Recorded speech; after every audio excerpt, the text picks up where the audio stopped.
Hello students. आज का topic है promotion and development of entrepreneurship. Chapter number 15 का ये सेकंड लेक्चर है। फर्स्ट लेक्चर में हमने किया था introduction, promotion and development of entrepreneurship, entrepreneur development programmes के बारे में पढ़ा, objective of entrepreneurship development programmes किए हमने, and course content of EDPs हमने अपने लेक्चर नंबर 1 में हम डिस्कस कर चुके हैं। तो आज हम करेंगे phases of FTPs and criteria to assess the effectiveness of एफटीपीज।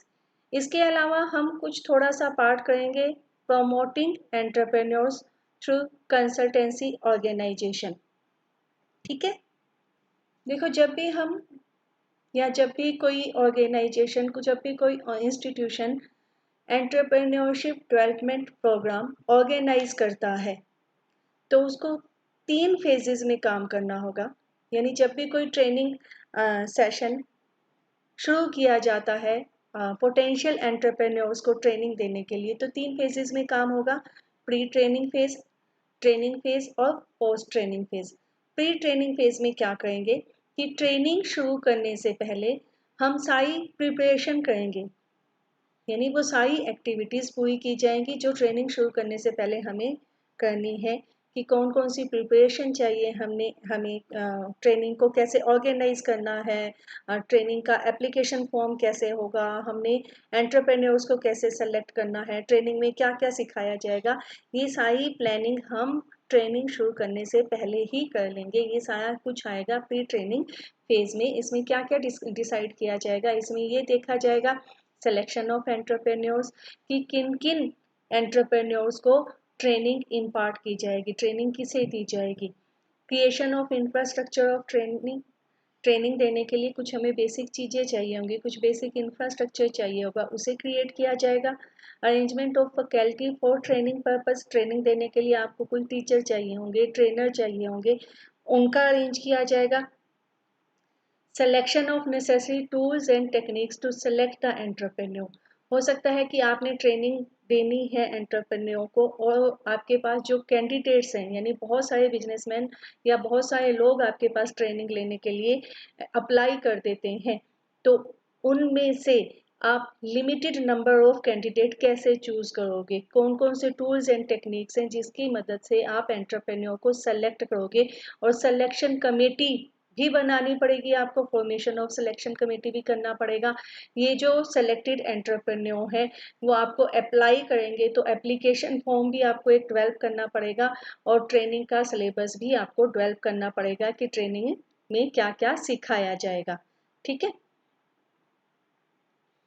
Second stage आएगी ट्रेनिंग फेज। तो आप ट्रेनिंग शुरू करने से पहले आपने सारी तैयारी पूरी कर ली, तो अब ट्रेनिंग शुरू हो जाएगी। ट्रेनिंग में आप क्या करोगे, जो भी पोटेंशियल एंटरप्रेन्योर है उनको ट्रेनिंग प्रोवाइड की जाएगी। इसका मेन ऑब्जेक्टिव होगा जितने भी पोटेंशियल एंटरप्रेन्योर है, यानी जितने भी कैंडिडेट हैं आपके पास जो ट्रेनिंग लेने के लिए आए हैं, उनके बिहेवियर में डिजायरेबल चेंज लेके आना, यानी जैसा चेंज आप चाहते हो उनके अंदर एंटरप्रेन्योर की स्किल डेवलप करना, उनके अंदर मोटिवेशन मोटिवेशन लेके आना ताकि वो अपनी लाइफ में कुछ अचीव करने की आवश्यकता का अनुभव हो अपनी अपनी ज़िंदगी में। ये सारी चीज़ें इनकलकेट करना आपका ट्रेनिंग का मेन पर्पस होगा। The main categories of training input are, training का इनपुट में क्या क्या आएगा, नीड फॉर अचीवमेंट और मोटिवेशन ट्रेनिंग, यानी जितने भी कैंडिडेट आपके पास ट्रेनिंग लेने के लिए आए हैं उसमें आप नीड फॉर अचीवमेंट यानी उनको मोटिवेट करोगे ताकि वो उनके अंदर नीड फॉर अचीवमेंट यानी लाइफ में कुछ पाने की या कुछ उपलब्धि पाने की चाह उनके अंदर उत्पन्न हो, आवश्यकता उत्पन्न हो, मोटिवेशन की ट्रेनिंग दी जाएगी। इसके अलावा उनको गाइड किया जाएगा कि एनवायरनमेंट में कौन कौन सी बिजनेस अपॉर्चुनिटी अवेलेबल हैं, उनको कैसे ग्रैब किया जा सकता है, उन बिजनेस अपॉर्चुनिटी को कैसे एक अच्छे एंटरप्राइज में कन्वर्ट किया जा सकता है और इसके लिए कौन कौन सी सपोर्ट, इंस्टीट्यूशनल सपोर्ट, जैसे हमने हमारे लास्ट जो चैप्टर हमने कवर किया था चैप्टर नंबर 17 इंस्टीट्यूशनल सपोर्ट, तो कौन कौन सी सपोर्ट अवेलेबल है इंडिया में उसके बारे में उनको गाइडेंस प्रोवाइड की जाएगी। इसके अलावा उनके अंदर मैनेजमेंट की जो योग्यता है वो डेवलप की जाएगी, उसका विकास किया जाएगा ताकि वो अपने एंटरप्राइज को स्टार्ट भी कर सकें, सेटअप भी कर सकें और उसको बड़े अच्छे ढंग से मैनेज भी कर सकें। आगे है, a trainer should try to bring the following changes in the behaviour of trainees by designing a suitable training programme for the potential entrepreneur. जो ट्रेनर है उसे कोशिश करनी चाहिए कि वो जितने भी ट्रेनीज हैं या जितने भी कैंडिडेट्स हैं उनके बिहेवियर में डिजायरेबल चेंज लेके आ सके, उसको एक सूटेबल ट्रेनिंग प्रोग्राम बनाना चाहिए। उसको ऐसा प्रोग्राम बनाना चाहिए कि जितने भी ट्रेनीज हैं वो खुद से अपने प्रोजेक्ट आइडिया लेके आए, यानी उनके पास प्रपोजल होने चाहिए नए नए प्रोजेक्ट्स के, वो मोटिवेट हों कि उनके इनिशिएटिव लें, वो नए नए प्रोजेक्ट्स के लिए प्रपोज करें वो नए नए प्रोजेक्ट आइडियाज़। इसके अलावा जितने भी कैंडिडेट्स आए हैं वो एंटरप्रेन्योरशिप को एज ए कैरियर एक्सेप्ट करने के लिए रेडी हो जाएं और वो इस बात को समझ लें कि जब वो एंटरप्रेन्योरशिप को एज ए कैरियर चूज करते हैं तो उन्हें कुछ रिस्क भी उठाना पड़ सकता है और वो उस रिस्क को उठाने के लिए मोटिवेट हो जाए। नेक्स्ट है, change entrepreneur attitude, outlook, skill, role etcetera of trainee. Trainee के जो एटीट्यूड है, उसके आउटलुक है, उसकी स्किल है, उसके रोल है, उसमें चेंज आए, एक पॉजिटिव चेंज आए ताकि वो एक सक्सेसफुल एंटरप्रेन्योर बन सके। इसके अलावा ये देखा जाता है, ट्रेनर ये चेक करता है कि जितने भी कैंडिडेट्स हैं ऐसी कौन सी क्वालिटीज़ हैं जो इनके अंदर नहीं है, यानी ऐसी कौन सी क्वालिटीज़ हैं जो एक सक्सेसफुल एंटरप्रेन्योर में होनी चाहिए लेकिन जो ट्रेनीज हैं उनके अंदर नहीं है। जब उसे पता लग जाएगा कि कौन कौन सी क्वालिटीज़ कैंडिडेट्स के अंदर नहीं है तो वो आसानी से अपना प्रोग्राम इस ढंग से डिज़ाइन कर सकता है कि उन क्वालिटीज़ को कैंडिडेट्स के अंदर डाला जा सके, उनके अंदर वो एबिलिटीज़ लाई जा सके। इसके अलावा ट्रेनर को ये भी देखना चाहिए कि जो जितने भी ट्रेनीज हैं या जितने भी कैंडिडेट्स हैं क्या उनको एंटरप्रेन्योरशिप से रिलेटेड जो नॉलेज चाहिए, चाहे वो टेक्नोलॉजी की नॉलेज है, चाहे रिसोर्सेज की नॉलेज है या किसी और तरह की जानकारी उन्हें चाहिए, वो उनके पास है या नहीं है। यदि उनके पास वो जानकारी अवेलेबल नहीं है तो ट्रेनर को चाहिए कि उनको वो जानकारी प्रोवाइड करें। ठीक है, तो ये सारी चीज़ें होंगी ट्रेनिंग के दौरान। तो फर्स्ट था हमारा प्री ट्रेनिंग फेज, यानी ट्रेनिंग शुरू करने से पहले जो जो हमने तैयारी करनी है वो प्री ट्रेनिंग फेज में था। उसके बाद ट्रेनिंग आ गई, अब आएगा फॉलोअप। फॉलोअप कब किया जाएगा? जब ट्रेनिंग कंप्लीट हो जाएगी, post training phase. Follow up stage में हम क्या देखते हैं कि हमने ये जो ट्रेनिंग प्रोवाइड की, जो एंटरप्रेन्योरशिप डेवलपमेंट प्रोग्राम हमने चलाया, हमारे पास जो लोग आए जिन्होंने ट्रेनिंग ली, तो क्या वो सक्सेसफुल रहा या नहीं रहा? क्या उनके अंदर जो जिन लोगों ने ट्रेनिंग की क्या वो अब अपना एंटरप्राइज शुरू करने वाले हैं या नहीं करने वाले? क्या वो एंटरप्रेन्योरशिप को एज ए कैरियर एक्सेप्ट करने के लिए रेडी हैं या नहीं हुए? तो ये सारी चीज़ें हम फॉलोअप में देखेंगे। इसमें हम रिव्यू भी करेंगे, हम हमारा सारा का सारा जो ईडीपी प्रोग्राम है उसको रिव्यू करेंगे। उसमें हम रिव्यू करेंगे कि क्या हमारा प्री ट्रेनिंग वर्क सही ढंग से कंप्लीट किया हमने, क्या हमने ट्रेनिंग प्रोग्राम सही ढंग से चलाया, हमारी ट्रेनिंग अप्रोच सही थी या नहीं थी। ये सारी चीज़ें हम रिव्यू करेंगे।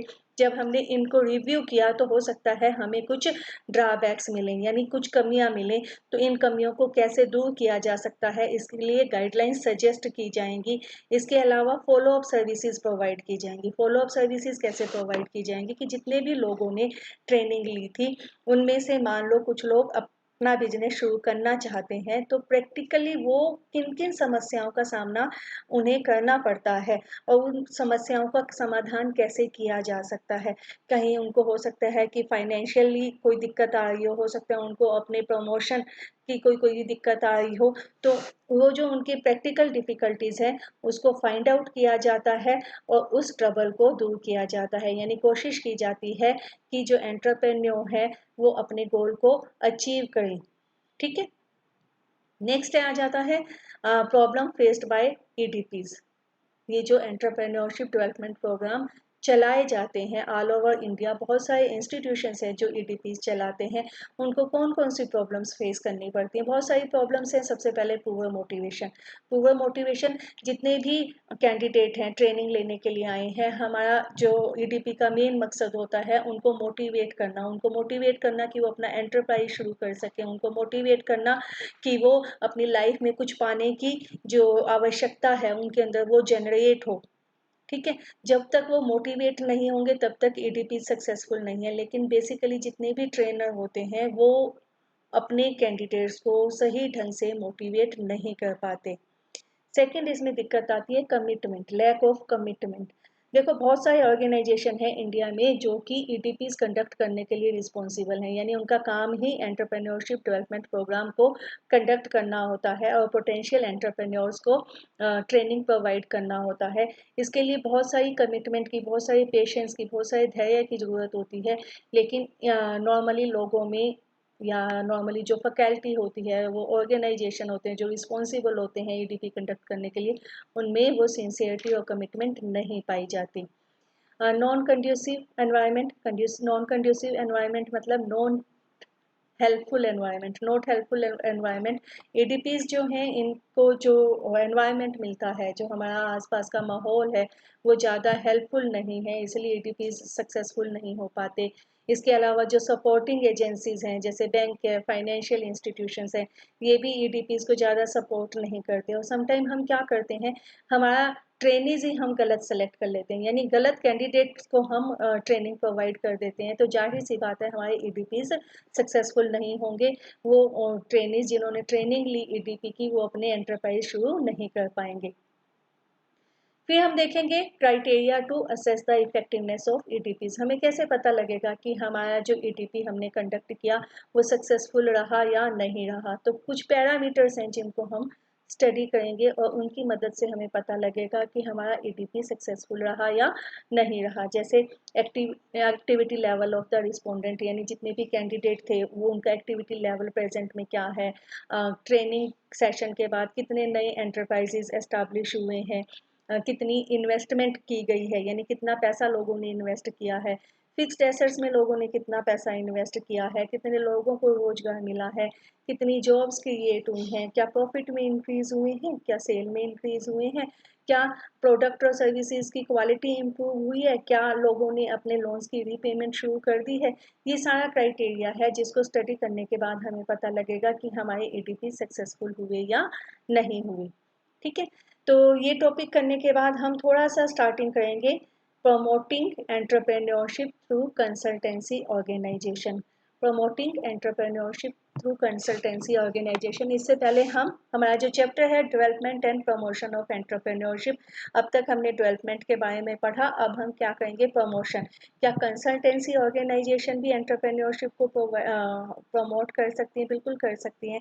देखो जितने भी बिजनेसेस होते हैं, जितनी भी कंपनीज होती हैं, उसके बहुत सारे डिपार्टमेंट्स होते हैं। किसी भी कंपनी के या ऑर्गेनाइजेशन के डिपार्टमेंट्स होते हैं। प्रोडक्शन डिपार्टमेंट है, उसका सेल्स डिपार्टमेंट है, और क्या है, फाइनेंस डिपार्टमेंट है, एडवर्टाइजमेंट डिपार्टमेंट है, ये सारे डिपार्टमेंट हैं। तो ऐसा हो सकता है कि अलग अलग कंपनीज को, अलग अलग बिजनेसेस को अपने इन अलग अलग एरिया में कोई समस्याओं का सामना, कोई प्रॉब्लम्स आ रही हो, तो उन प्रॉब्लम्स को कंपनी खुद से दूर नहीं कर पा रही हो, तो वो क्या करेगी, बिजनेस कंसल्टेंट की सहायता लेगी। तो बिजनेस कंसल्टेंट कौन होते हैं? बिजनेस कंसल्टेंट नॉर्मली वो लोग होते हैं जो एक्सपर्ट होते हैं, या तो मार्केटिंग में, या ह्यूमन रिसोर्स में, या मैनेजमेंट में, या अकाउंटिंग में। ये लोग क्या करते हैं, ये कंपनीज की मदद करते हैं उनकी वीकनेसेस की पहचान करने में, यानी कंपनी की कौन कौन सी कमजोरियां हैं उसको पहचान करने में मदद करते हैं, और उन कमजोरियों को दूर करने के लिए वो सजेशंस देते हैं, सॉल्यूशंस देते हैं।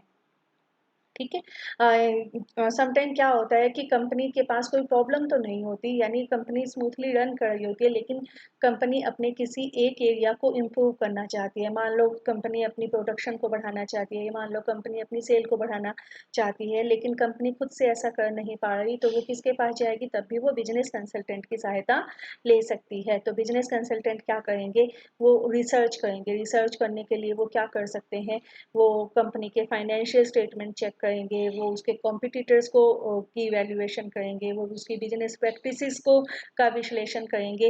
रिसर्च कंप्लीट करने के बाद वो एक नया बिजनेस मॉडल कंपनी के लिए डेवलप करेंगे और अपनी रिकमेंडेशन देंगे कंपनी को।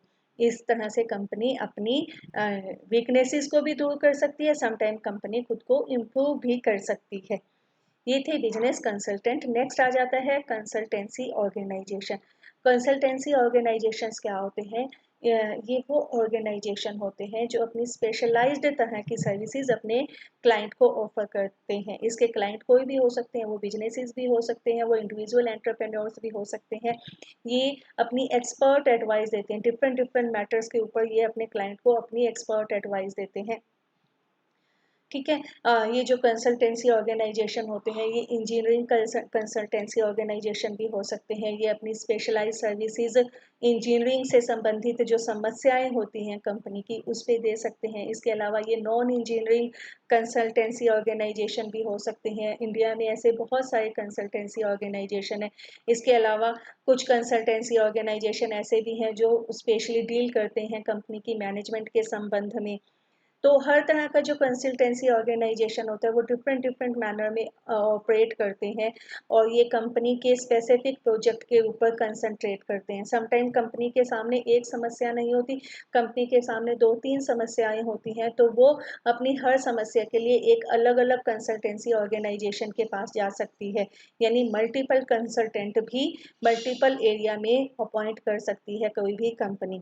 इसमें हम एग्जांपल कर सकते हैं, जैसे if the business does not have the knowledge or capability to implement the new technology। मान लो जो बिजनेस है उसके अंदर इतनी नॉलेज नहीं है, उसके अंदर इतनी योग्यता नहीं है कि जो नई टेक्नोलॉजी आई है वो उसे अपने बिजनेस में लागू कर सके, तो वो क्या करेगा, वो आईटी कंसल्टेंट को हायर कर लेगा। यानी वो अपने प्रोजेक्ट को, अपने बिजनेस को कंप्लीट करने के लिए इंफॉर्मेशनल टेक्नोलॉजी के जो कंसल्टेंट होते हैं उसको हायर कर लेगा। इसके अलावा क्या है, ये लार्ज कंपनी में contact a management consultant to help it in increasing production. मान लो एक बड़ी सारी कंपनी है, वो अपनी प्रोडक्शन को इंक्रीज करना चाहती है लेकिन वो कर नहीं पा रही, तो वो क्या करेगी, किसी मैनेजमेंट कंसल्टेंट को कॉन्टेक्ट करेगी और उसकी मदद से अपनी प्रोडक्शन को इंक्रीज करना चाहेगी। तो ये जो कंसल्टेंट्स होते हैं ये अपने अपने एरिया के मास्टर्स होते हैं, स्पेशलाइज्ड पर्सन होते हैं, और ये सर्विसेज प्रोवाइड करते हैं बिजनेसेस को और इंडिविजुअल्स को। ठीक है, तो आज के लिए इतना ही। कल हम करेंगे role of consultancy organisation in promoting entrepreneurs. Thank you.